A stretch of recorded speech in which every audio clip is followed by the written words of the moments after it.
오늘 말씀은 에스더 4장 1절에서 17절입니다. 대학병원에서 수간의사로 근무하는 여성이 있었습니다. 이분은 자신의 직업에 매우 만족해하며 살았죠. 이분은 거의 40살이 되도록 결혼을 하지 않았습니다. 자신은 독신으로 평생을 살 것이라 생각을 했죠. 나름 수간으로서 지위도 있고 노후에도 별 부족함이 없을 것이라고 생각을 했습니다. 그러던 어느 날 한 환자가 입원을 했습니다. 그분은 목사님이었죠. 이 수간호사는 오가며 본의 아니게 목사님의 기도를 듣게 되었습니다. 같은 병실에 있는 소년이 입원해 있었는데 그 치유를 위해 간절히 기도하는 것이었습니다. 그 기도 소리가 수간호사의 마음에 사랑이 무엇인가를 깨닫게 했습니다. 전혀 모르는 소년을 위해 저리도 뜨겁게 기도하다니, 하나님과 상관없는 이 수간호사는 이것이 계기가 되어 하나님을 깊이 생각하게 되었고 퇴근하면서 진심으로 하늘을 쳐다보게 되었다고 합니다.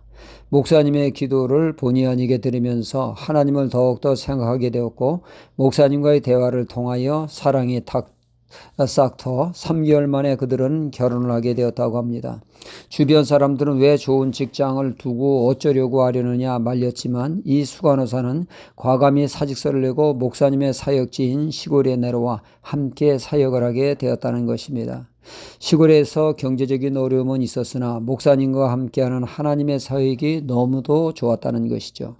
자신의 선택에 후회함이 없었습니다. 그런데 목사님이 50대 초반에 치매 증상이 나타나기 시작을 했죠. 설교하시다가 말고 멍하니 있습니다. 이런 일이 자주 있으면서 교회에서는 목사님이 일찍 은퇴하는 것이 낫겠다고 했습니다. 조기 은퇴 후 목사님의 치매는 급격히 나빠져 사모님은 몰라볼 지경이 되었죠. 결국 목사님은 60대의 치매로 하나님의 부르심을 받게 되었고 사모님은 치매 환자를 돌보는 경험과 수간호사의 경험을 살려 교회에서 치매로 고통당하는 분들을 위해 사역하고 있다고 합니다. 우리가 한평생 살면서 무수한 사건을 만나고 다양한 경험을 하게 되죠. 우리가 경험하는 경험은 하나님이 우리에게 주시는 사명이 된다는 것입니다. 경험이 하나님께 귀하게 쓰임받는 것이죠.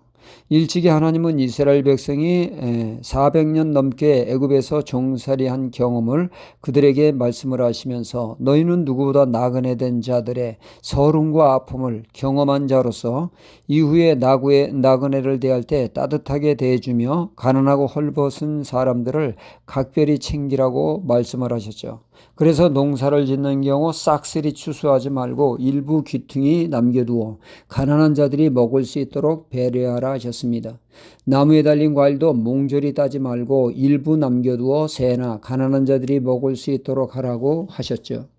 어느 분이 자식을 잃어 낙심하고 있을 때 많은 사람이 와서 위로를 했지만 참된 위로가 되지 않았다고 합니다. 그 말은 말이 공허한 메아리같이 그렇게 들렸다는 얘기죠. 하지만 딱 한 사람, 진정한 위로를 준 사람이 있었다고 합니다. 그 사람은 바로 자신과 동일하게 자식을 잃은 분으로서 그분은 찾아와 아무런 말을 하지 않고 그저 손을 잡고 토닥토닥 준 것밖에 없었는데 가슴에서 가슴으로 전달되는 뜨거운 위로를 받았다고 합니다.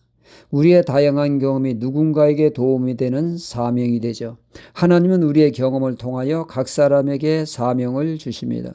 우리의 경험이 결코 우연이 아니죠. 하나님의 뜻 가운데 있는 것입니다. 오늘 말씀에 유대 민족은 큰 위기 앞에 봉착을 하게 됩니다. 12월 13일 한나라시 유대 민족은 대학살이 국가적인 승인 아래에 정해져 있습니다. 유대 민족은 살아있으나 죽은 목숨입니다. 날짜 받아놓은 시한부 인생이 되었죠.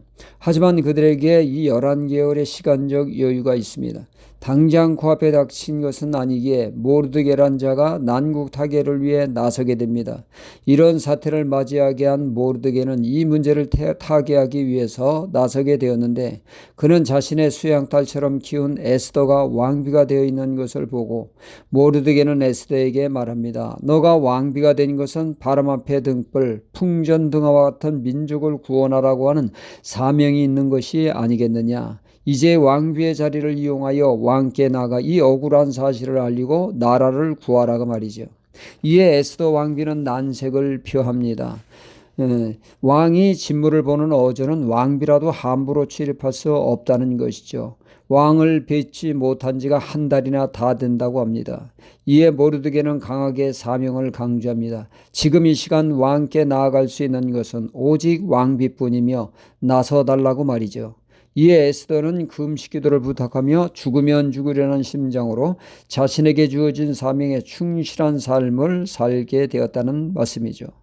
우리는 저마다 하나님이 주신 사명이 있습니다. 이 사명을 깨닫는 날이 바로 우리 인생의 가장 위대한 날이요. 그 사명을 따라 사는 것이 하나님의 뜻을 이루는 삶입니다. 할렐루야.